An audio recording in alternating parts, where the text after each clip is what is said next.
నమస్కరిస్తా. ప్రేమ స్వరూపులైన అందరికీ హృదయపూర్వక నమస్కారములు.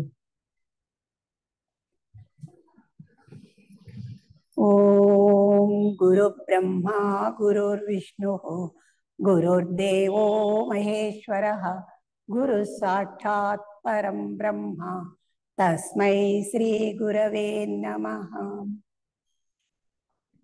సర్వోపనిషదో గావో దోగ్ధా గోపాలనందనః పార్థో వత్స సుధీర్భోక్త దుగ్ధం గీతామృతం మహత్.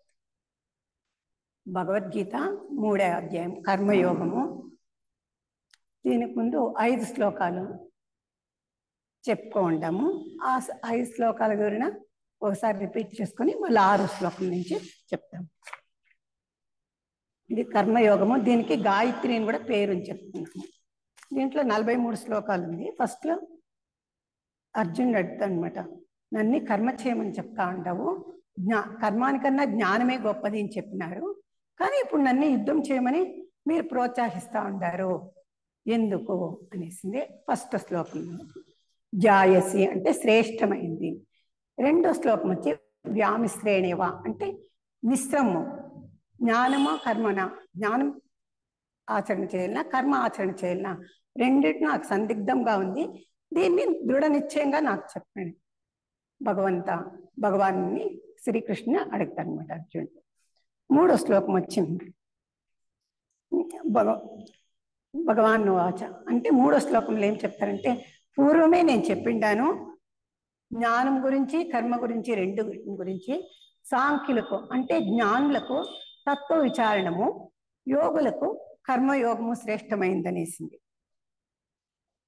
ఈ శ్లోకంలో 3వ శ్లోకంలో ఏమంటే, ఆనాటికే భగవంతుడు ఎవరి మనసుకి ఏది ఇష్టమో ప్రీతినో దానిని వాళ్ళు చేయమని చెప్పి ప్రోత్సహిస్తూ ఉండనమాట. అంటే 5000 సంవత్సరాలకు ముందే భగవంతుడు మనకి చెప్పిండు అనమాట. ఎంత సులభంగా మనకు ప్రతి ఒక్కరికి అర్థమయ్యే విధంగా. అంటే ఎవరిని ట్రస్ట్ చేయొద్దండి, వాళ్ళ మనసుకి ఏ విధంగా, చిన్న పిల్లలైతే వాళ్ళకి కావాల్సిన రీతిలో నచ్చ చెప్పి ఇది కాదు ఈ ప్రకారంగా చేయాలని చెప్పి మనం చెప్పచ్చు అని 3వ శ్లోకంలో చెప్పింటారు. 4వ శ్లోకంలో 2 పాదాలు ఉంది. ఒకటి ఫస్ట్ పాదం వచ్చి కర్మ మార్గం గురించి, 2వ పాదం వచ్చి జ్ఞాన మార్గం గురించి. ఈ 2 ఒకదానికొకటి అవినాభావ సంబంధం ఉంది. ఎప్పుడు నిష్కామ కర్మ అంటే ప్రవృత్తి మార్గం నుంచి నివృత్తి మార్గానికి పోవాల. ఈ ప్రవృత్తి మార్గంలో ఏమవుతుందంటే నేను నాది అనే భావన ఉంటుంది, కానీ నిష్కామ కర్మ ద్వారా అంటే నేను అనే భావన తొలగించుకుంటా నిష్కామ కర్మ ద్వారా చిత్తశుద్ధి ఏర్పడుతుంది. కర్మలు చేస్తానే ఉండాల. ఎలాంటి కర్మ చేయటం ప్రతి ఒక్క మానవుని సహజ గుణం అనమాట. ప్రకృతి యొక్క సహజ గుణం అదే. ఆ నిష్కామ కర్మ ద్వారా చిత్తశుద్ధి ఏర్పడుతుంది. ఎప్పుడు చిత్తశుద్ధి ఏర్పడుతుందో జ్ఞానం లభిస్తుంది. జ్ఞానం ద్వారా మోక్షాన్ని పొందొచ్చు. 5వ శ్లోకంలో వచ్చి నహి కచ్చిత్ క్షణమపి అంటే ఏ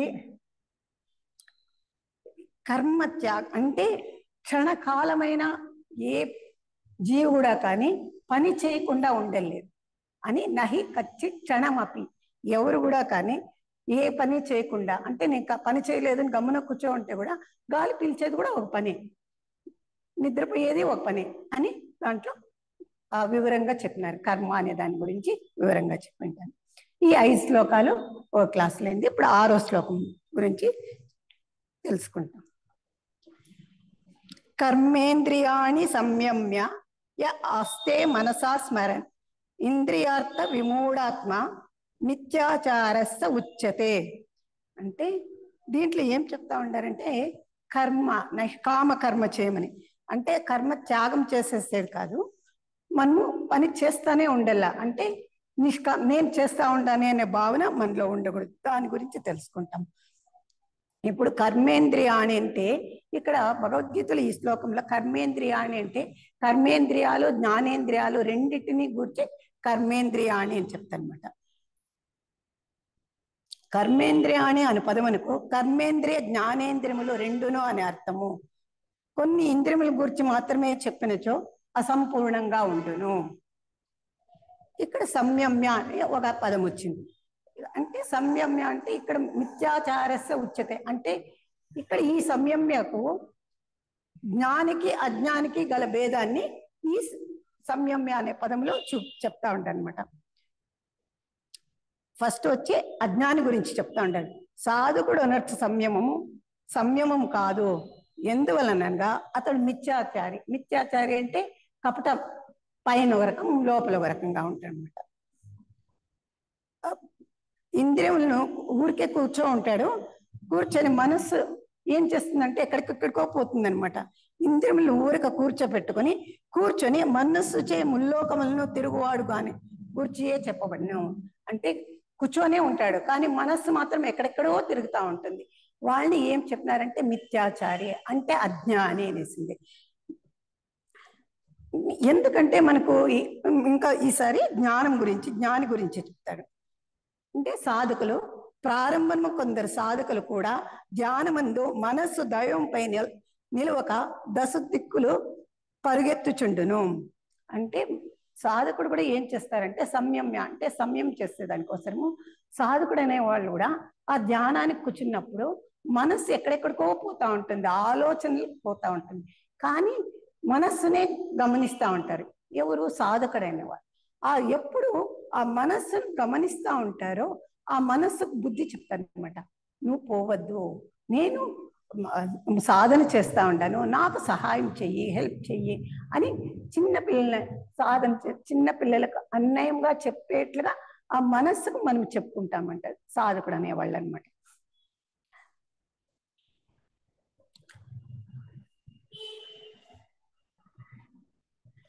ఈ ముముక్షువు తన మనస్సును విషయములపై పరిగెత్తిను దాని నుండి మరలించి ఆత్మయందు స్థాపించుటకు యత్నించుచుండును. అంటే సాధన చేసేవాళ్ళు వీళ్ళని జ్ఞాని అంటారు. ఇక్కడ మళ్ళీ నెక్స్ట్ వచ్చి అది సాధుకుంది సదుద్దేశము. డంబాచారి అంటే మిథ్యాచారి, అజ్ఞాని ఏదన్నా వాళ్ళకి ఏమంటే కొంగజపం అంటే వాళ్ళకి ప్రాక్టికల్ గా చేయాలని లేదు, మనసులో డంబాచారం చేస్తూ ఉంటారు కాబట్టి వాళ్ళది బకధ్యానము, బకజపము అంటే కొంగ జపము. కొంగ ఎట్లా చేస్తుందో ఆ మాదిరి ఒక ఉదాహరణ ఇచ్చిన. ఆధ్యాత్మ సాధన ప్రారంభించినప్పుడు ముముక్షువు దాని పద్ధతిని క్రమమును చక్కగా తెలుసుకుని ఉండవలనని ఈ శ్లోకమున స్పష్టంగా చెప్పబడినది. ఇప్పుడు ఈ శ్లోకం ఎన్నోది? 6వ శ్లోకంలో ఏం చెప్తా ఉండారు? సాధకుడు అనేవాళ్ళు ఏ రకంగా ఉండాలా దాని గురించి పూర్ణంగా దాని గురించి తెలుసుకో ఉండాలి. సాధకుడు నియమాలు ఉంటాయి కదా, పద్ధతులు, కొన్ని నియమాలు, దాన్ని ఎలా ఆచరణ చేయాలని ఈ శ్లోకంలో స్పష్టంగా చెప్తా ఉంటాను అనమాట. పెద్దలకు మహాత్ముల వలన, అనుభవజ్ఞులకు గురువుల వలన సాధన పద్ధతులను ప్రత్యక్షముగా తెలుసుకొనవలెను. చూడు, పెద్దలకు మహాత్ములు, ఇప్పుడు బ్లౌడ్స్కి అమ్మ వాళ్ళు, అనిపిసింటు, లెడ్ బిటర్, వీళ్ళందరూ ఏమి మనకి సాధన మార్గం చూపిస్తూ ఉంటారు. వాళ్ళంతా అనుభవాన్ని పొందిండారు గురువులు. అలాంటి వాళ్ళ ద్వారా మనము ఆ సాధన పద్ధతులు మనకు మార్గం చూపిస్తూ ఉంటారు. ఆ పద్ధతి ద్వారా మనం ఎప్పుడు చేయగలుగుతామో మనము ఆ మన ఏ ఉద్దేశం ఏముందో దాన్ని చేయగలుగుతాం అన్నమాట. ఇంద్రియ నిగ్రహము ఆవశ్యకమైనది అను సూత్రము మాత్రము గ్రహించి దాని లోతుపాతులను తెలియనిచో ఇంద్రియములను అణచిపెట్టి లోన మనస్సుతో లోక వ్యవహారమంతయు విషయ భోగమంతయు గావించుచుండే సంభవించును. ఇక్కడ ఇంద్రియ నిగ్రహము అనేసింది. అంటే అంటే మనస్సును నిగ్రహించాలా, ఇంద్రియాలను నిగ్రహించాలన్నమాట. ఈ నిగ్రహించాలంటే దాని యొక్క లోతుపాతులు అంటే దాన్ని డీప్గా మనం తెలుసుకో ఉండాల. మనస్సుతో కూడా అంటే ఇక్కడ ఇంద్రియాలు అంటే మనస్సే అనమాట. మనస్సు ఎట్లా చెప్తే ఇంద్రియాలు అట్లా వినాల. అప్పుడు ఏమవుతుందంటే మనస్సు రారాజు అవుతుంది, ఇంద్రియాలని నిగ్రహించుకునేకి అవుతుంది. దానికి ఎలా చెప్పాలంటే దాని లోతుపాతుంది, దాని గురించి వివరంగా మనం తెలుసుకోవాలన్నమాట. ఇట్టి ప్రమాదమును ఊహించి గురువగు శ్రీకృష్ణ పరమాత్మ అట్టి వారిని చక్కదిద్దుడికై గీతాశాస్త్రమున ఈ విధములైన హెచ్చరికలు అనేకముగా చెప్పబడినవి. ఎందుకంటే మనకు హెచ్చరిక ఇస్తూ ఉంటారు, అంటే మనం అవేర్నెస్ లో ఉండాలా, మనల్ని మేల్కొల్పుతూ ఉంటారు, జాగ్రత్తగా ఉండండి అని. ఎందుకంటే సాధకుడు అనే వాళ్ళు ఎప్పుడు అవేర్నెస్ లో ఉండాలనేసి హెచ్చరిక చేస్తూ ఉంటారు. ఇట్లా హెచ్చరికలు శ్రీకృష్ణ భగవాన్ల అప్పుడప్పుడు అక్కడక్కడ చెప్తానే ఉంటారు. లోకమున యోగుల వలె నటించే అజ్ఞానులు కొందరుండవచ్చు. ప్రపంచమున వంచుట కొరకు ఇంద్రియములను అణిచిపెట్టి వారు ఒక చోట కూర్చున్నను మనసు వాసనమయమై ఉండుచేట త్రిలోకముల నందు సంచరించుచుండును. ఇటు ప్రపంచ సుఖమునకును అటు దైవ సుఖమునకును రెండింటికి వారు చెడిన వారగుదురు. కనుకనే భగవాన్ డిట్టి వారికి మూడులను చాలదని విమూఢులను పేరు పెట్టి, మూడులోని చెప్పకుండా ఇక్కడ విమూఢాత్మ అనేసి చెప్పిండారు. ఇంది అర్థ విమూఢాత్మ అనేసి.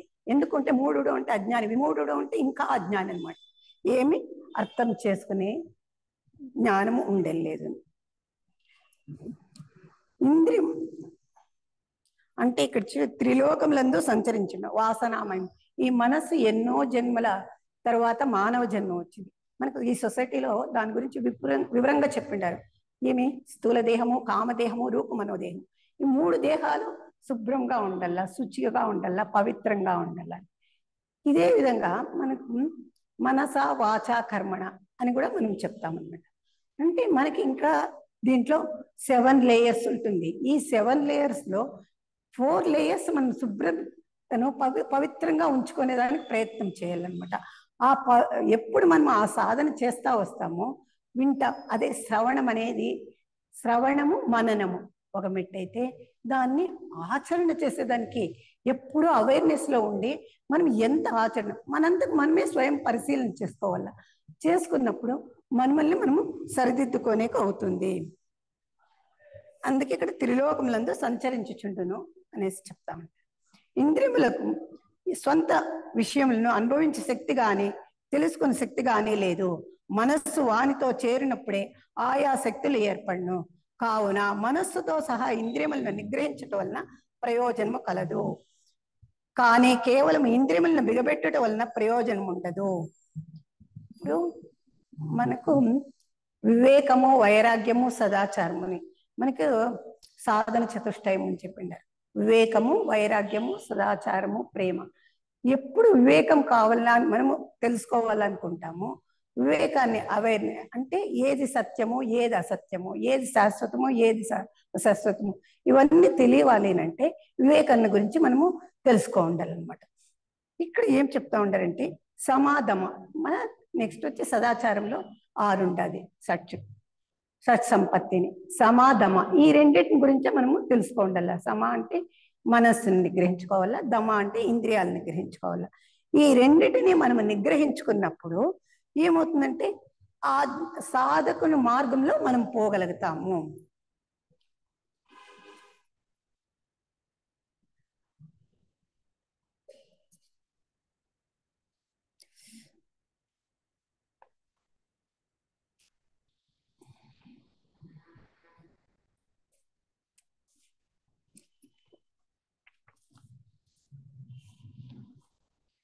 కర్మ చేయుట గాని చేయకపోవట గాని ప్రధానము కాదు.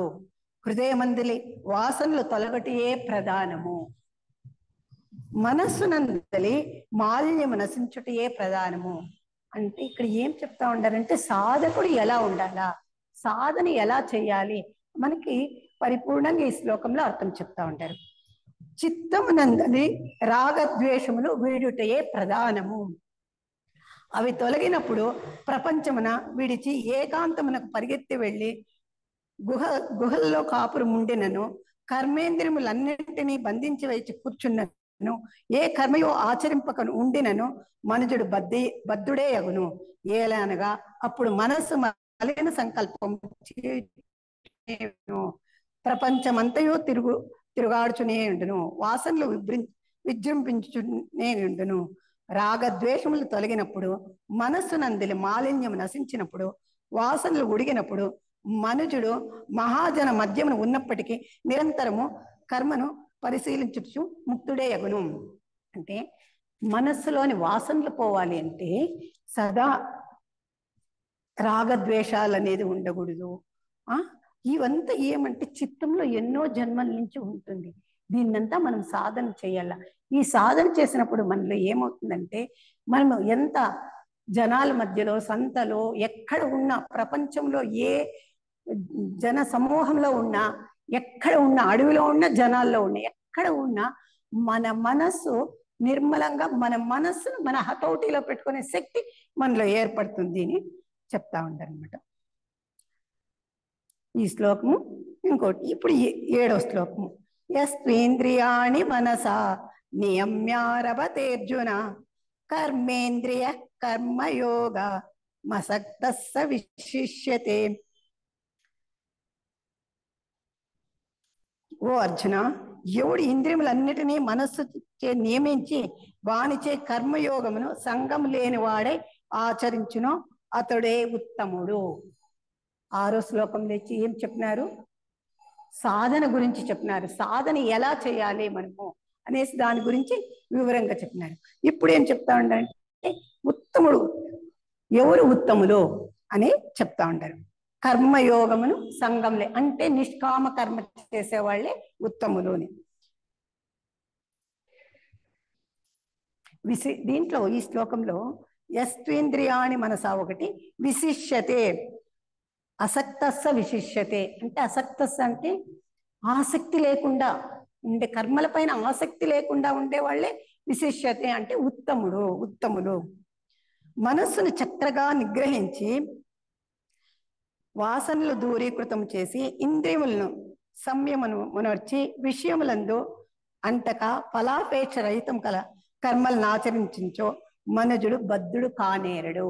అంటే ఇంద్రియాలు చెప్పినట్లు మనస్సు వినకూడదు. మనస్సు ఏమి చెప్తుందో వివేకంతో చెప్తుంది మనస్సు. ఇక్కడ ఏమంటే ఇక్కడ మనస్సు ఉన్నంత మనస్సుగా మనము గ్రహించాలన్నమాట.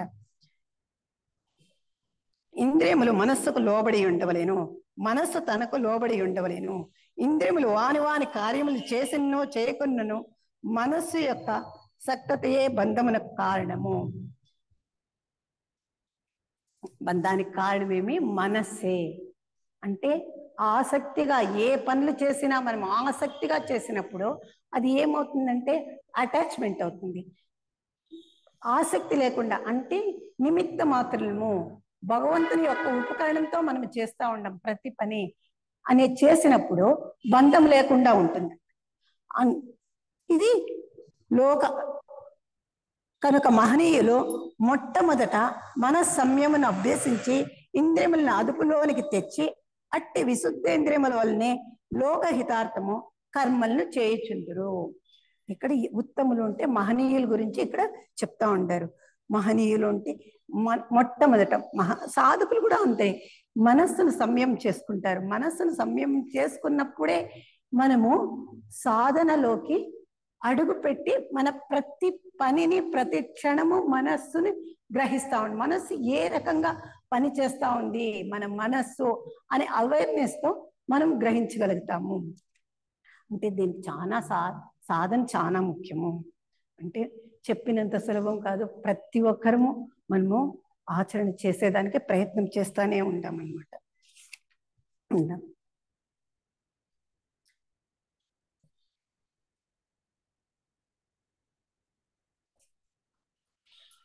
నియతం కురు కర్మత్వ 8వ శ్లోకము. నియతం కురు కర్మత్వం కర్మ జ్యాయోహ్య కర్మణః శరీర యాత్రాపిచతే న ప్రసిద్ధేద కర్మణః. ఇప్పుడు 6వ శ్లోకంలో ఏం చెప్పినారు?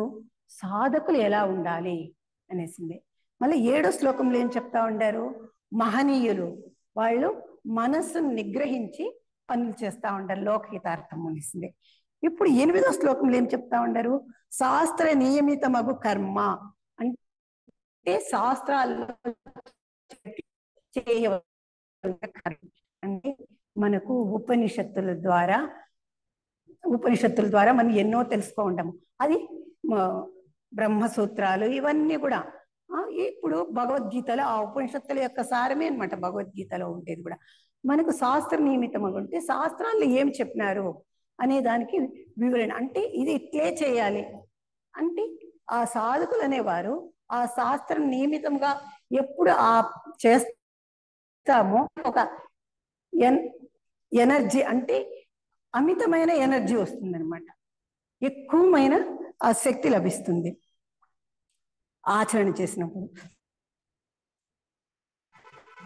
నీవు శాస్త్రములు కర్మను చేయము, కర్మ చేయకుండుట కంటే కర్మ చేయుటయే శ్రేష్టము. కర్మ చేయకపోవటం వలన నీకు దేహయాత్ర కూడా సిద్ధింపనేరదు. నేనేమి చేయవలనో అసందిగ్ధంగా చెప్పు కృష్ణ, అంటే నేనేం చేయాలన్నా స్పష్టంగా చెప్పు కృష్ణ అని చెప్పి అర్జునుడు అడుగుతాడు. అని ఈ అధ్యాయ ప్రారంభంతో అర్జునుడు అడిగిన ప్రశ్నకు శ్రీకృష్ణమూర్తి నియతం కురు కర్మ, నీవు కర్మను త్యజింప శాస్త్ర నియమితమగు కర్మను చేయము ఇచ్చట స్పష్టముగా ఉపదేశించెను. చిత్తము శుద్ధమై ఆత్మ జ్ఞానోదయము కాగలదు. అంటే నియమితమైన కర్మ శాస్త్రోక్తంగా చెయ్యి, అప్పుడు నీవు నిష్కామ కర్మగా చేస్తారా నీ చిత్తము శుద్ధమవుతుంది. కర్మను త్యజించి కూర్చున్నట వలన ఏమీయో సిద్ధింపదు. దానికంటే కర్మ చేయుట ఏమేలో అదియో సత్కర్మ. నువ్వు చేసే ప్రతి కర్మ సత్కర్మగా చెయ్యి. దైవార్పిత కర్మ అయినచో ఇంకనూ శ్రేష్టము అని భగవానుడు చెప్పుచున్నాడు. మరి ఒక దృష్టితో చూచిన కర్మ చేయనిచో అసలు శరీరం నిల్చుటయే కష్టమని దేహయాత్ర కొనసాగదని ఈ విధముగా కర్మాచరణను ప్రోత్సహించుచున్నారు. అంటే ఈ శ్లోకంలో ఏం చెప్తా ఉంటారు? శాస్త్ర నియమితమగు కర్మలు అంటే సత్కర్మల ద్వారా అంటే ఈ దేహాన్ని పోషించాలంటే, ఈ శరీరాన్ని పోషణ చేయాలంటే మనం చేయాల సత్కర్మలే చేయాలన్నమాట. సత్కర్మలు చేసేటప్పుడు సాధకుడు దాని యొక్క శక్తిని, జ్ఞానాన్ని పొందుతాడనమాట. చిత్తము ప్రారంధ కర్మాలంతా కూడా తగ్గుతా వస్తుంది, చిత్తము శుద్ధమవుతుంది. అంటే ఇప్పుడు మనము ఒక ఆహారం, భోజనం అంటే ఆహారం తీసుకోవాలంటే శరీరం పని చేయాల్సిందే. మన నిత్య జీవితంలో శరీరం పని చేయకపోతే మనము భోజనము ఎన్నో ఉంటాయి మన నిత్య జీవన చర్యల్లో, కార్యక్రమంలో ప్రతి ఒక్కటి నిద్ర కాదు, ఖర్చులు ఎన్నో ఉంటాయి. అవంతా కూడా మనము చేయాలంటే దేహంతో సత్కర్మలు చేయాలని దీంట్లో స్పష్టంగా చెప్తా ఉంటారు.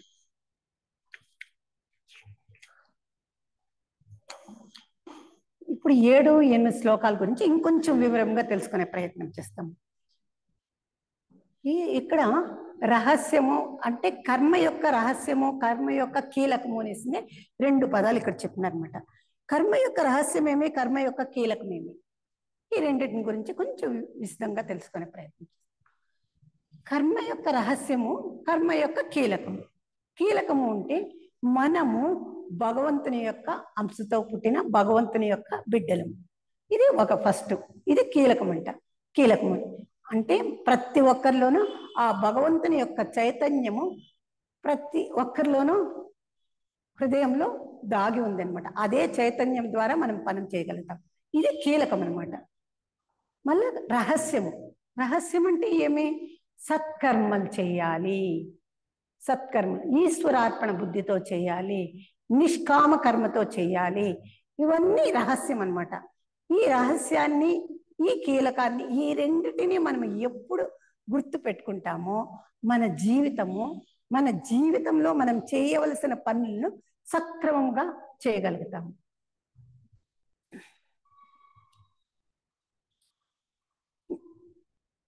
ఇది యొక్క గొప్ప పరమార్థ రహస్యము. దీని తెలుసుకొనక జనులు అకర్మణ్యులై వ్యర్థముగా కాలమును గడిపివేయుచున్నారు. ఈ ఆధ్యాత్మిక రంగమున సోమరులకు ఆలవాలమైపోతుండ చూటి తిలక్ మహాశయులు సహింపలేక గీతా రహస్యమును పేరిట ఒక మహాగ్రంథమును వ్రాసి కర్మయోగ ప్రాశస్త్యమును లోకమునకు చాటెను. అంటే భగవద్గీతను ఎంతో మంది మహాత్ములు చదివిండారు. దాంట్లో తిలక్ మహాశయులు అనేసి వాళ్ళు ఉండారు. తిలక్ గురించి మనకు చరిత్రలో తెలిసే ఉంటుంది అందరికీ. వాళ్ళు ఈ గీతా రహస్యం గురించి ఒక గ్రంథాన్ని రాసిందనమాట. ఏమంటే కర్మయోగం యొక్క గొప్పతనాన్ని, ఆ కర్మయోగం యొక్క గొప్పతనాన్ని రాసి ప్రపంచానికి ఇచ్చినారనమాట. అంటే ఇప్పుడు మనము ఈ ప్రపంచం ఏర్పడింది కూడా కర్మ వల్లనే అనమాట. కర్మతోనే, కర్మ నియమమే సృష్టికి ప్రారంభం కూడా. అందుకు మనకు 3వ అధ్యాయంలో కర్మ నియమాల గురించి, కర్మ యోగం గురించి, కర్మ జ్ఞానం గురించి, కర్మ వివరణ అంటే ప్రారబ్ధ కర్మ, ఆగామి కర్మ, సంచిత కర్మ. ఈ కర్మల్ని మనకు వివరంగా ఈ అధ్యాయంలో 43 శ్లోకాల్లోనూ వివరంగా చెప్పిండు అనమాట. మనకు అనిపిసెంటమ్మ వాళ్ళు థియాసఫికల్ సొసైటీలో కర్మ నియమం గురించి కూడా చెప్పిండారు. ఇంకా ప్రశ్నోత్తరాల్లో కూడా మనకు ఈ కర్మ గురించి వివరంగా చెప్పిండారు. మహాత్మా గాంధీజీ కూడా గీతాశయము అనాసక్త కర్మయోగమే అని వెల్లడించి తన గీతా వ్యాఖ్యానమునకు అనాసక్తి యోగం అని పేరు పెట్టెను. మహాత్మా గాంధీ కూడా ఈ కర్మయోగం గురించి రాసి దానికి అనాసక్త యోగము అంటే ఆసక్తి లేకుండా నిష్కామ కర్మయోగము అనేసి వాళ్ళు పేరు పెట్టిందనమాట. ప్రారంభమున ఇప్పుడు కొంచెం వివరంగా తెలుసుకొని కర్మం గురించి వివరంగా తెలుసుకునే ప్రయత్నం చేస్తాం. ప్రారంభమున దుష్కర్మ నుండి సత్కర్మకు మారవలెను. అంటే ప్రవృత్తి మార్గం నుంచి నివృత్తి మార్గానికి మనము పోవాలి. అంటే ప్రవృత్తి మార్గంలో మనం ఎలా ఉంటాము, ఏం చేస్తూ ఉంటాము అనేది తెలుసుకోవాలి. మళ్ళీ దాని నుంచి నిదానంగా మన ప్రయాణం ఎప్పుడు ఈ జ్ఞానంలో సాధనలో నిదానంగా పోవాలి. అప్పుడే మనము పరమార్థాన్ని చేరగలము. మన గృహస్థ సమస్యలను కూడా మనము పరిష్కరించుకునే జ్ఞానము శక్తి లభిస్తుంది. అటు పిమ్మట సత్కర్మ నుండి నైష్కర్మ్యమునకు దారి తీయవలెను. అంటే సత్కర్మ నుండి నైష్కర్యము అంటే నిష్కామ కర్మ చేసేదానికి ప్రారంభం చేయాలి. ఇది సరి అయిన పద్ధతి. అట్లు కాక దుష్కర్మ నుండి ఒకే పర్యాయము నైష్కర్యమునకు గంతు వేసినచో అచ్చటికి చేరకపోవట అట్లుండుటక కాలు మాత్రం విరుగ్గొట్టుకొనుము. అంటే ఏమి ఇక్కడ వీళ్ళు ఒక ఉదాహరణ చెప్తా ఉండారు. ప్రవృత్తి మార్గం నుంచి సడన్ గా నివృత్తి మార్గానికి పోవద్దండి. ఏమవుతుందంటే మనకు నడుస్తూ ఉంటాం, అప్పుడప్పుడుగా బిడ్లు అడుగులు వేస్తూ ఉంటారు. వాళ్ళు ఏం చేస్తారంటే కొంచెం స్పీడ్గా నడకొచ్చింది ఇంకా జంప్ చేయాలనుకుంటారు. అప్పుడు ఏమవుతారు, సడన్ గా పడిపోతారు అనమాట. అదే విధంగా మనము కూడా సాధకులు కూడా ఆ విధంగా వద్దు అని వాళ్ళు స్పష్టంగా చెప్తా ఉంటారు. ఈ ప్రమాదాన్ని ఇట్లాంటి కష్టం వస్తుంది అనేసి మనకు ముందుగా హెచ్చరిక చేస్తా ఉంటారు.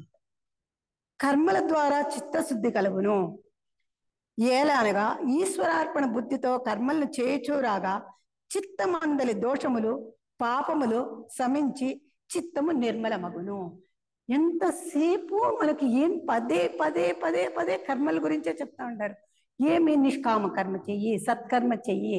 ఎందుకంటే మనలో ఎన్నో జన్మల వాసనలు మిళితమై ఉండాలి, స్టోరీ చెయ్యి ఉండాలి.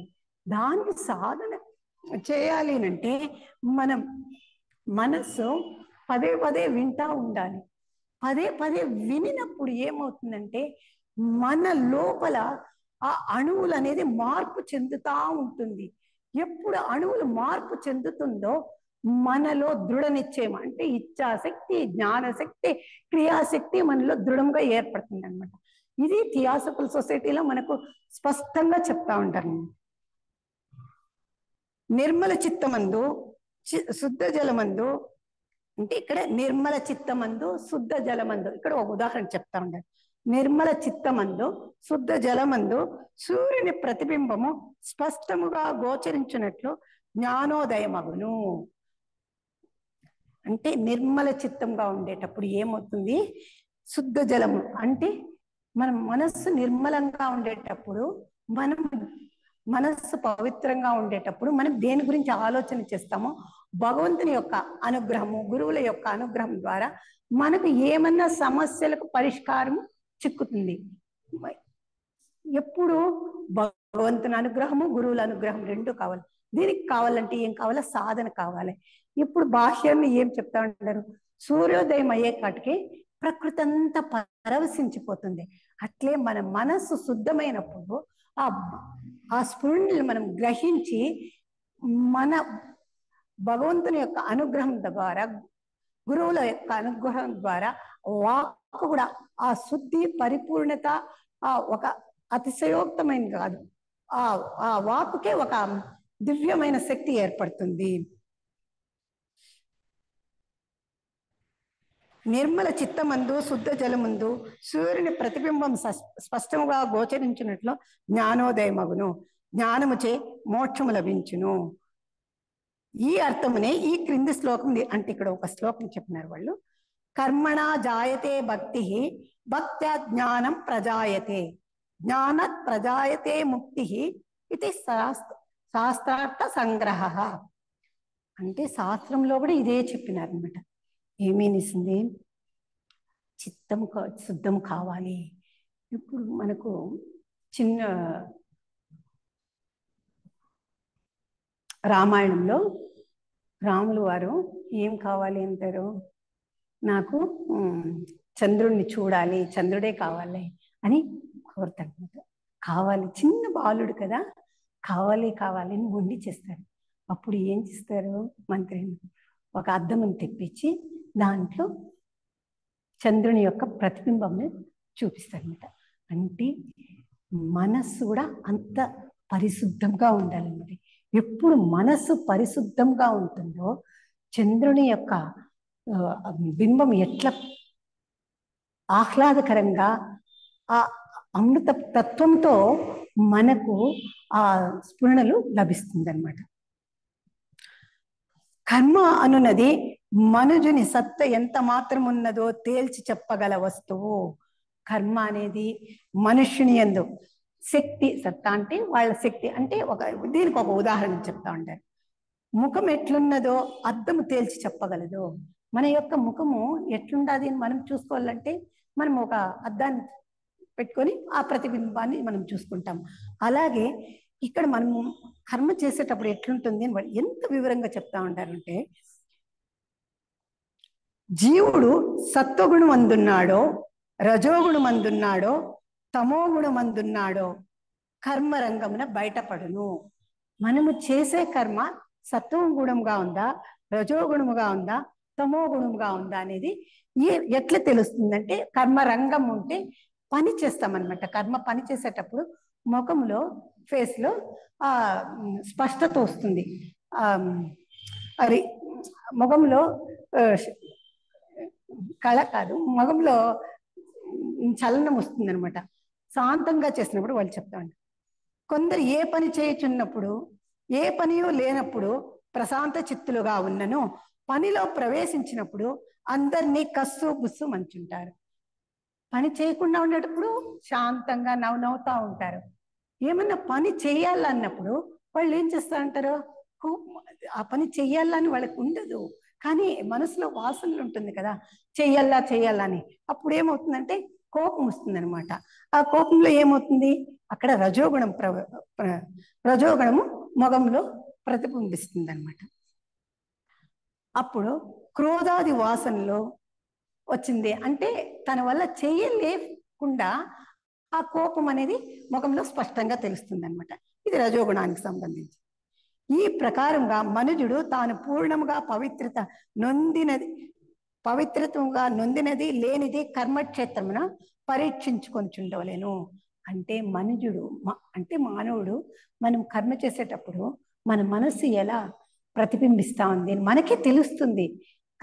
మనకే ఆ ఫేస్లో డిఫరెన్స్ మనకే గుర్తవుతుంది అనమాట. కొంతమంది మహాత్ముల గురించి చెప్తాను. మహాత్ములు ఎన్ని కార్యములందు నిమగ్నులై ఉన్నప్పటికీ తమ సహజ శాంతి స్వభావమును వీడక ఏయుందురు. ఒకంత సాధన చేసిన వారు కూడా ఒక్కొక్కప్పుడు ఏదైనా విపత్కర పరిస్థితి ఏర్పడినప్పుడు తలక్రిందులైపోవచ్చుందురు. వారింకను యోగాదులను లెస్సగా పరిశీలించక నిశ్చలత్వమును పొందవలసి ఇందురు. ఇక్కడ ఒక ఉదాహరణ చెప్పండి. మహనీయులందరూ ఎట్లుంటారు అంటే, మహాత్ములంతా కూడా స్పష్టంగా చెప్తా ఉంటారు. శాంత గుణంతో ఉంటారనమాట. ఏ పని చేయాలన్నా కానీ నవ్వుతా, ఎట్లా ప్రాబ్లమ్స్ వచ్చినా, సమస్యలు వచ్చినా, ఒకవేళ ఆ మహాత్ముల్ని ఎవరన్నా నిందించినా కూడా వాళ్ళు చలనం చేయదు. మొహంలో ఆ సమాధానము, శాంతము, నవ్వుతా ఉండే ఆ చిరునవ్వు అలాగే ఉంటుందన్నమాట. ఎందుకంటే వాళ్ళ సాధన చేసినారు కర్మలో. అంటే వాళ్లకు రెండు సమత్వము, కష్టము దుఃఖము సుఖము సమత్వంగా వాళ్ళు స్వీకరిస్తారనమాట. సహజ శాంతి స్వభావమును వీడకుండా ఉంటారనమాట. ఇంకా సాధన చేసేవాళ్ళు కొద్దిగా అప్పుడే సాధన చేసేవాళ్ళు ఎట్లుంటారు అంటే, ఒక్కొక్కప్పుడు ఏమంటే ఎన్నో పరిస్థితులు వస్తుంది. అప్పుడు ఏమవుతారంటే వాళ్ళ సమస్యలు వచ్చినప్పుడు టెన్షన్ చేసుకుంటారు అనమాట. ఆ టెన్షన్ వలన ఏమవుతుందంటే వాళ్ళు ఇంకా సాధన చేయాలి అని వాళ్ళకే తెలుస్తుంది అనమాట. అంటే వారింకను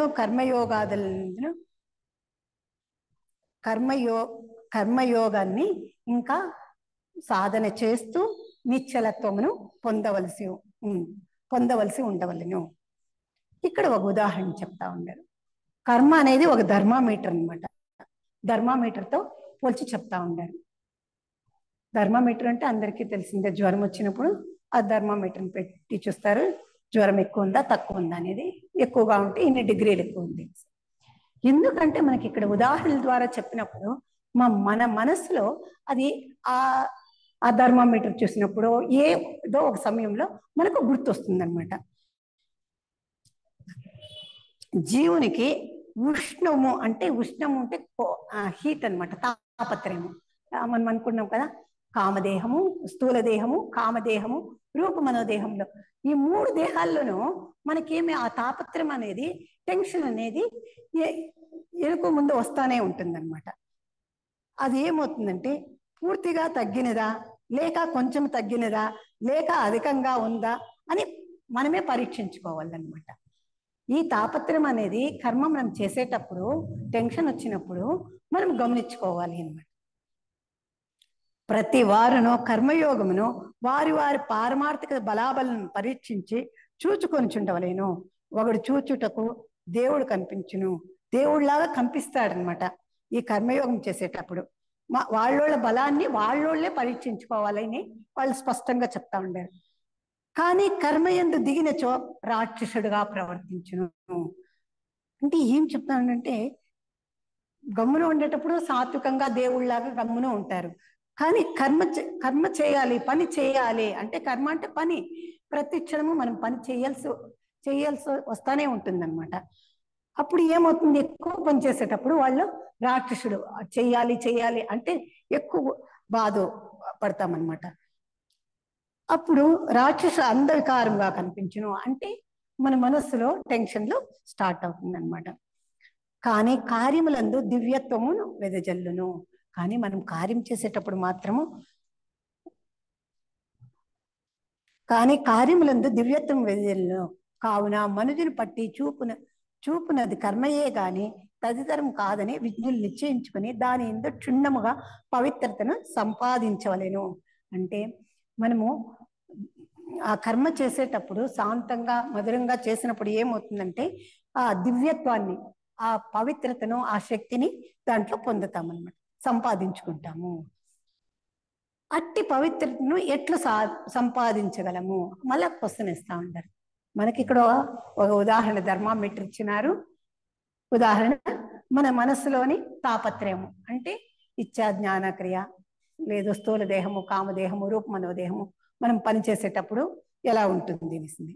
ఈ కర్మలను భగవద్ అర్పితం చేయవలనన్నా కర్తృత్వమును వదిలి కార్యములను చేయవలని గీత శాసించుచున్నది. అంటే నేను నాది అనే భావనని వదలాలి. అప్పుడే కర్తృత్వం ఉంటే నేను నాది అనేది, భగవద్ అర్పితం అంటే భగవంతుని కోసం చేసేది అనమాట.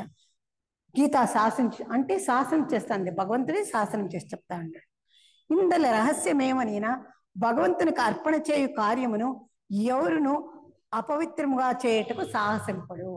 ఇప్పుడు భగవద్ అర్పణ మనోభావంతో చేయాలి అన్నప్పుడు ఎంత తక్కువ వాళ్ళైనా కూడా, ఏమీ తెలియని మనుషులు కూడా భగవంతునికి అర్పణ చేయాలంటే వాళ్ళకు ఉండే దాంట్లో అక్కడ పరిశుభ్రం చేసి భగవంతునికి నివేదన చేస్తారు.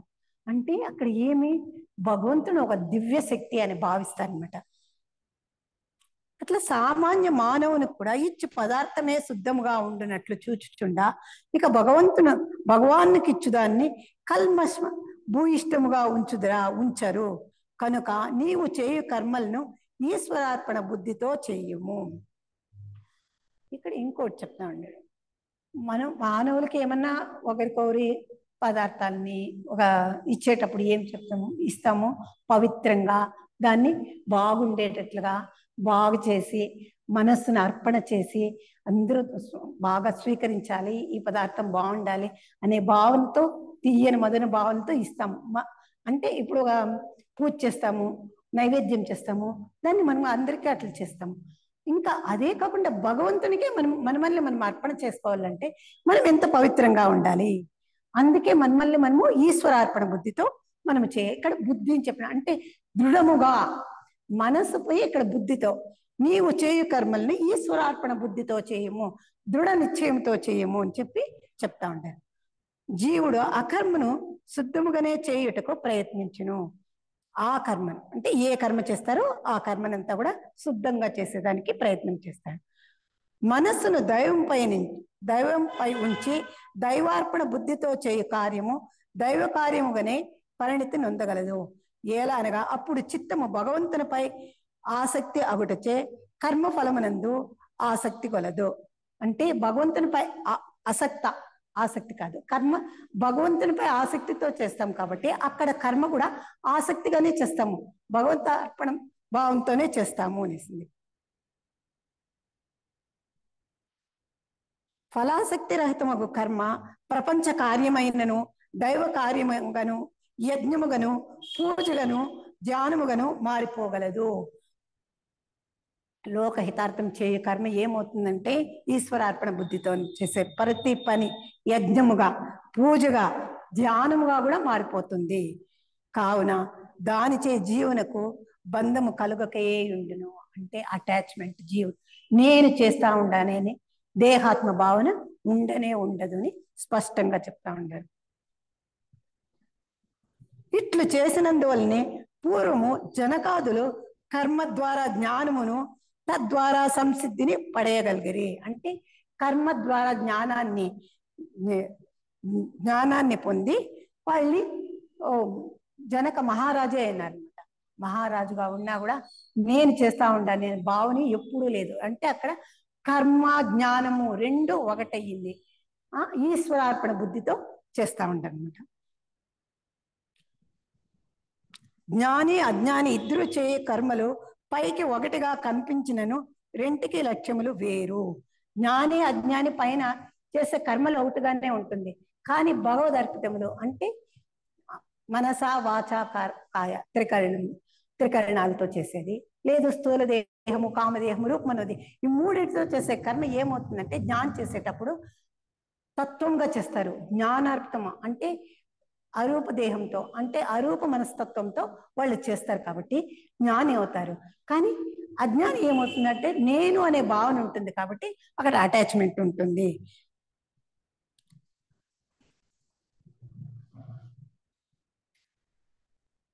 కర్తృత్వం వాస్తవంగా ఇక్కడి ఇంకొక విశేషమైన ఈ ప్రకృతిని గురించి ఇంకొంచెం చెప్తా ఉంటాను. వాస్తవంగా ఈ అనంతకోటి బ్రహ్మాండమునందు మనుజుని ఉనికి ఎంత? మానవుడు నేను గొప్ప, నేనే చేస్తా ఉండాను, అన్ని నా వల్లనే అవుతాంది అనుకుంటాము స్వార్థంగా, మనకు తెలియనప్పుడు. ఎప్పుడు మనము ఈ కర్మను గురించి వివరముగా తెలుసుకుంటామో అప్పుడు భగవంతుని యొక్క ఉపకరణము, భగవంతుడు మనకు ఇచ్చిన అవకాశము అనే నిష్కామ కర్మతో మనం చేస్తాం అన్నమాట. వాస్తవముగా ఈ అనంతకోటి బ్రహ్మాండమునందు మనుజుని ఉనికి ఎంత? అనంత కాలములో అతనికి ఆయువు ఎంత? అంటే మనుషునికి ఆయువు ఎంత? ఖగోళమునందలి నక్షత్రముల మధ్య గల దూరమును లెక్కించినప్పుడు, వాని పరిణామమును లెక్కించినప్పుడు, అంటే ఇక్కడ నక్షత్రములు గల మధ్య దూరాన్ని లెక్కించేటప్పుడు ఇంకా దాని పరిణామం అంటే దాని యొక్క వాల్యూ అనమాట. లెక్కించేటప్పుడు ఈ భూగోళం అంతయును అసలు గణనకే రాని ఎంతటి చిన్న వస్తువుగా ఉండును. అంటే ఈ భూగోళం అంతా సూక్ష్మాతి సూక్ష్మంగా ఉండును. ఆ నక్షత్రాల యొక్క పరిమితి తెలుసుకున్నప్పుడు, ఆ పరిణామం తెలుసుకున్నప్పుడు ఈ భూగోళము చిన్న వస్తువుగా కనపడును. అట్లే అనంత కాలములో జీవుని ఆయుర్దాయమును బహు స్వల్పమైనదిగా అగును. మనుజుడు తాను పుట్టక పూర్వము కోట్ల కొలది సంవత్సరములు ఈ జగత్తును ఎవరు పాలించిరో, తాను మరణించిన పిదప కోట్ల కొలది సంవత్సరముల వరకు ఎవరు పాలించుచుందురో ఒకంత యోచించవలెను. ఇక్కడ మనకు ఆలోచనా శక్తికి, వివేకానికి ఒక ఉదాహరణ ఇస్తా ఉండరు. మనుషుడు ఎప్పుడూ మానవుడు ఏమి స్వార్థము, నేను నేను నేను నాది అనే బంధములో బంధించిపోయినామన్నమాట. ఈ బంధం నుంచి విముక్తి కావాలంటే కొన్ని ఉదాహరణలు, ప్రకృతి యొక్క శక్తి సామర్థ్యాలు, ప్రకృతి యొక్క అనంతమైన రహస్యము, అదే కీలకము. అంటే చైతన్యము యొక్క పరమార్థమే అన్నమాట రహస్యం. ఆ పరమార్థాన్ని మనకు ఇక్కడ వివరంగా చెప్తా ఉంటారు. అనంత కాలములో జీవుని ఆయుర్దానము అంటే జీవుని యొక్క ఆయుర్దాయం, జీవుని యొక్క ఆయుర్దాయం ఆయుష్ బహు స్వల్పమైనదే అగును. అంటే మానవుడుగా మానవ జన్మ ఎత్తినప్పుడు 100 ఏండ్లు, 120 ఏండ్లు, 80 ఏండ్లు ఇంతే అనమాట మన ఆయుష్. కానీ మనుజుడు తాను పుట్టక పూర్వకము, తాను పుట్టక ముందు కోట్ల కొలది సంవత్సరములు, కోటాను కోట్ల సంవత్సరములు ఈ ప్రకృతి ఏర్పడాలంటే మనకు థియాసఫీ ఎంతో వివరంగా థియాసఫీ మూలతత్వంలో మనకు వివరించినారనమాట. అట్లా కోట్ల కొలది సంవత్సరములు ఈ జగత్తుని ఎవరు పాలించిరో, అంటే ఈ కోట్ల కొలది సంవత్సరం ఎవరు పాలిస్తూ ఉంటారు, ఈ ప్రపంచాన్ని ప్రకృతిని ఎవరు శాసిస్తూ ఉంటారు.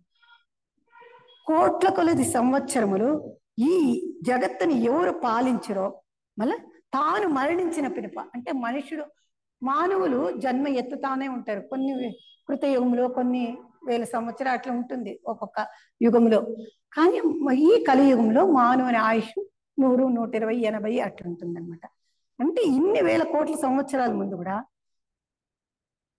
ఎవరు ఇన్ని మరణించిన పిదప కోట్ల కొలది సంవత్సరముల వరకు ఎవరు పాలించారు, అప్పుడు ఎవరు పాలిస్తూ ఉంటారు, ఇప్పుడు ఎవరు పాలిస్తూ ఉంటారు, ఒకంత యోచించవలను. మనం యోచన చేయాల. మనము వైవస్వత మన్వంతరాల గురించి చెప్తాము, మనం పూజ చేసేటప్పుడు ఇవన్నీ మనకు వస్తుంది.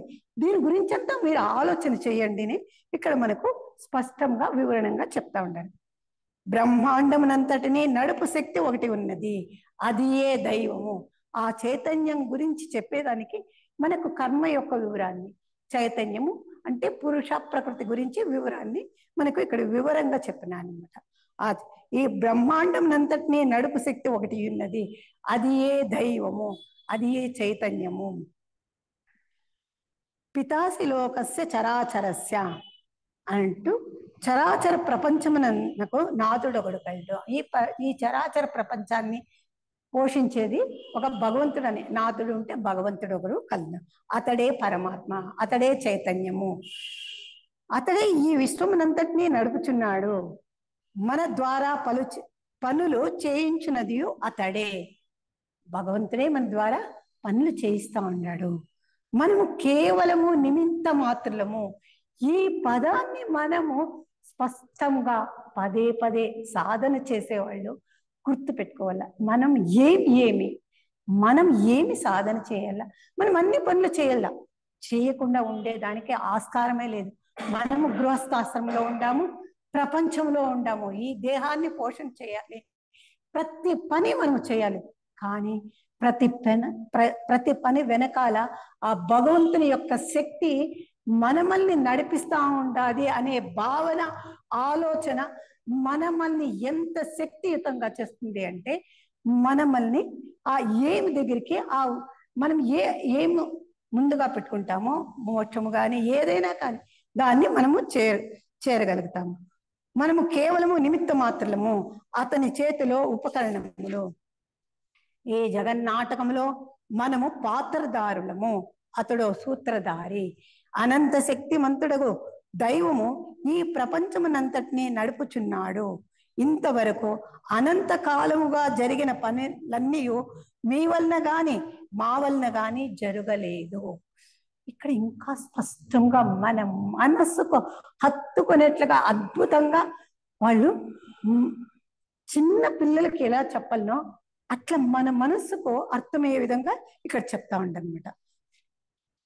జగన్నాటకం ఇదంతా బ్రహ్మ సత్యం జగత్ మిథ్య అనే సూత్రాన్ని ఇక్కడ మనకు స్పష్టంగా చెప్తా ఉంటారు.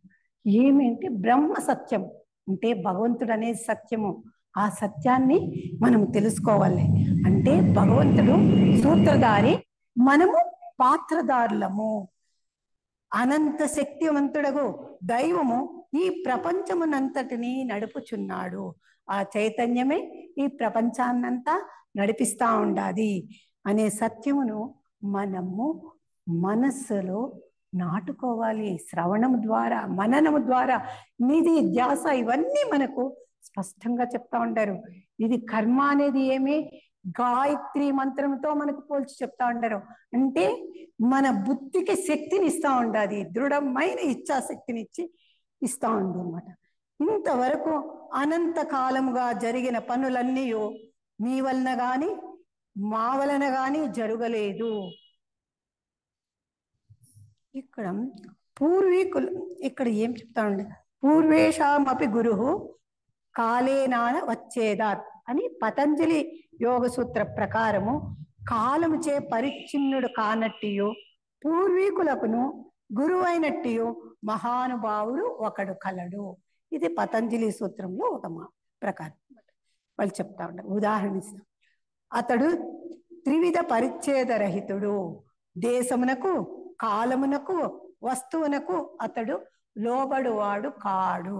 అంటే దేశానికి గాని కాలానికి గాని వస్తువునికి గాని ఈ మూడిటికి అతీతుడు. జీవుని మనస్సు శరీరము దేశ కాల వస్తువులచే పరిచ్ఛిన్నములైనవి. జీవుని మనస్సు అంటే ఈ మానవుని దేహము, మనస్సు, శరీరము, దేశము ఈ మూడిటి పైన ఆధారపడి ఉంది. ఈ మూడిట్లోనూ మనం జీవిస్తా ఉన్నాం. అనగా జీవుడు కాలముచే మృంగబడుచున్నాడు. అంటే ఈ ఆత్మ శాశ్వతము, దేహము శాశ్వతము కాదు అనేది మనకు ఇక్కడ ఇంకోసారి గుర్తు చేస్తా ఉన్నాను. జీవుడు కాలముచే మృంగబడుచున్నాడు, భగవంతుడు కాలమునే తాను మృంగివేయుచున్నాడు. భగవంతుడు కాలానికి అతీతుడు అని చెప్తా ఉంటాడు. ఈ ప్రకారముగా చరాచర ప్రపంచమును అనంత కాలమును వాని వాని ఎందుగల కర్మలను ఈశ్వరుడు నడుపుచుండగా ఈ 40 ఏండ్ల బ్రతుకుగల జీవుడు తానే అంతయు చేయుచున్నానని కర్తనని విర్రవీగుచు హాస్యాస్పదముగా ఉన్నది. ఎంతసేపు ఏం చెప్తా ఉండారు అంటే ఈ 40-50 ఏండ్ల జీవితంలో నేను చేసినా, నేనే పని చేసినా, నేను ఆ పని చేసినాను, నేను ఇది కనిపెట్టినాను, ఇదే మనము చెప్పుకుంటా ఉంటాం. ఇది నవ్వు తమాష అయినది, హాస్యాస్పదం ఉంటే కాదు. దానికి ఒక శక్తి ఉంది. మనము పునర్జన్మ సిద్ధాంతము, కర్మ సిద్ధాంతము మనకు తెలిసిందే. పునర్జన్మ అంటే మనము ఎలా మనకు కావాలని ఒక జన్మలోనే మనము దాన్ని ప్రయత్నం చేసింటాము. ఆ ప్రయత్నం ద్వారా కర్మదేవతలు, భగవంతుడు మనకు ఆ అనుగ్రహించే ఆ అనుగ్రహ శక్తిని మనకు అక్కడ ఏర్పాటు చేసిందన్నమాట. అంటే మనకు ఎంత థియాసఫీ ఎంత వివరంగా మనకు వివరించి చెప్తా ఉంది. అతడు కర్తృత్వం. ఇక్కడ ఇంకొక ఉదాహరణ చెప్తా ఉంటారు. ఏమి అంటే ఒక అమాయకుడు పల్లెటూరు రైతు అంటే ఆయన ఎప్పుడు రైలే ఎక్కలేదు. అంటే చాలా కాలం పాతది కదా, చాలా కాలం అప్పుడుది వాళ్ళు రాసిండే, చాలా ఏళ్ళకు ముందు వాళ్ళు రాసిండే. ఒక పర్యాయం రైల్లో ప్రయాణం చేయుట తటస్థించినది. ఆ రైతు ఏం చేస్తాడంటే రైల్లో ప్రయాణం చేస్తాడనమాట. అతని యొద్ద ఒక చిన్న మూట కలదు. రైల్లో ప్రవేశించగానే చుట్టూను అనేక మంది ప్రయాణికులు పెద్ద పెద్ద పెట్టెలను క్రింద పెట్టుకొని కూర్చుని ఉండుట అతడు చూచి, అయ్యో ఎంత భారము రైలునకు, వీరందరినీ వీరి సామానులను మోయుటయే దానికి కష్టము కదా, ఇక నా మూట కూడా అందు చేర్చి దానికి భారమేల అధికము చేయవలెను అని వితర్కించుకొని తన మూటను క్రింద పెట్టక తన నెత్తిపైనే ఉంచుకొని రైలులో కూర్చునేను.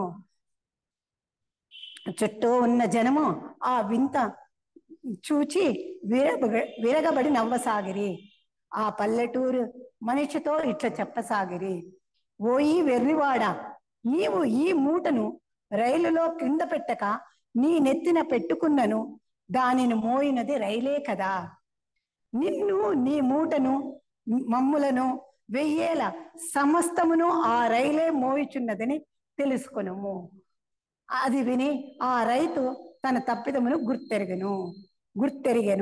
ఆ ప్రకారముగానే జీవుడు తానే కర్తనని, తానే లోకోద్ధారకుడనని కర్తృత్వాహంకారమును కలిగి సర్వలోక పితయగు పరమాత్మను మర్చిపోచున్నాడు.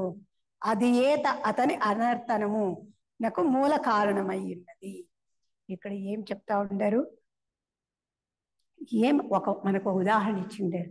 ఏమిటి, ఒక పల్లెటూరు రైతు అంటే ఏమి తెలియని రైతు తన లగేజీని వస్తువులను ఎత్తుకొని ఆ రైల్లో కూర్చుంటాడు అనమాట. ఆ రైలుకు భారం అవుతుంది, నేనే భారము, ఈ వస్తువులన్నీ భారం అవుతుంది అనేసి ఆ భారాన్ని తన నెత్తి పైన పెట్టుకుంటాను. కానీ అక్కడ ఉండే పక్కలో ఉండే వాళ్ళందరూ నవ్వుకుంటారు, అంటే వాళ్ళ వస్తువులన్నీ ఆ రైల్లోనే పెట్టింటారు, నవ్వుకుంటారు. మళ్ళా ఆ రైతుకు చెప్తాడనమాట, నిన్ని, నీ వస్తువుల్ని, మా వస్తువుల్ని, ప్రతి ఒక్కటిని ఈ రైలే మోస్తా ఉంది, అది గ్రహించు, దానిని అర్థం చేసుకోమని ఆ రైతుకి చెప్తానమాట. అట్లే అప్పుడు ఆ రైతు తన తప్పిదాన్ని, అంటే తన ఏం చేస్తా ఉండని తెలుసుకొని ఆ మూటని క్రింద పెడతా ఉండాలి. అట్లే మన మనస్సును విశాలం చేసుకొని అర్థం చేసుకోవాలని మనకు భగవంతుడు ఇక్కడ ఒక ఉదాహరణ చెప్పినాను. ఆ ప్రకారము జీవుడు తానే కర్త, నేనే చేస్తా ఉండానని కర్తృత్వ అహంకారాలు, అంటే నేను నాది అనే భావన అహంకారాలని వదిలేసి మర్చిపోతా ఉండరు. భగవద్గీత కర్తృత్వం వదిలే ఆసక్తంగా ఈశ్వరార్పణ బుద్ధితో కర్మలను చేయవాలని ఉద్బోధించుచుందని. అంటే ఇక్కడ ఏమి అంటే, నేను నాది అనే అహంకారాన్ని విడిచి పరమాత్మ భావంతో మనం చేసినప్పుడు ఏమవుతుందంటే, ఈశ్వరార్పణ బుద్ధితో చేసి భగవంతునికి మనము మన సాధన చేసేటప్పుడు ఇవన్నీ మనము అవేర్నెస్తో గమనించుకోవాలి అని చెప్తా ఉండనమాట. అంటే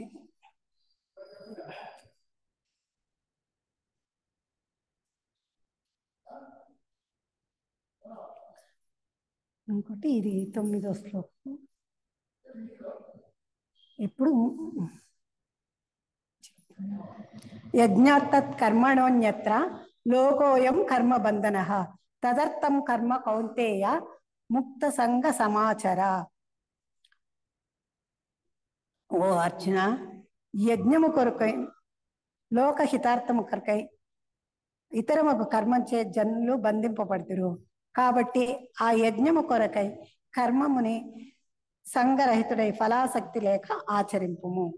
ఇక్కడ గీత యందు యజ్ఞమున్న సన్యాసము, త్యాగము మున్నగు పదములకు నూతనముగా అర్థమును వెల్లడించెను. యజ్ఞమును సామాన్యముగా వాడుకలోనున్న అగ్నిహోత్ర, మంత్ర, తంత్ర, ఋత్వికాదులతో కూడిన ఒకానొక క్రియగా వర్ణించక భగద్విషమై లోక పరహితార్థమై క్రియగా వర్ణించి చెప్పాను. ఈశ్వరార్పణ బుద్ధితో చేయాలనేసిందే ఈ యజ్ఞమును. ఇక్కడ 9వ దాంట్లో ఏమి చెప్తున్నా అంటే యజ్ఞం గురించి చెప్తా ఉంటారు. యజ్ఞార్థ కర్మణోన్యత్ర లోకోయం కర్మబంధన తదర్థం కర్మ కౌంతేయ ముక్త సంఘ సమాచారం. ఈ ఇప్పుడు 6, 7, 8 3 శ్లోకాలతో పూర్ణం చేస్తా ఉంటాను, ఎందుకంటే సమయము కావచ్చింది. ఇంతటి చక్కని అవకాశము, సదవకాశము ఇచ్చి మమ్మల్ని ప్రోత్సహిస్తున్నారు. మీకు మా హృదయపూర్వక నమస్కారములు. హరి ఓం. శ్రీకృష్ణార్పణమస్తు.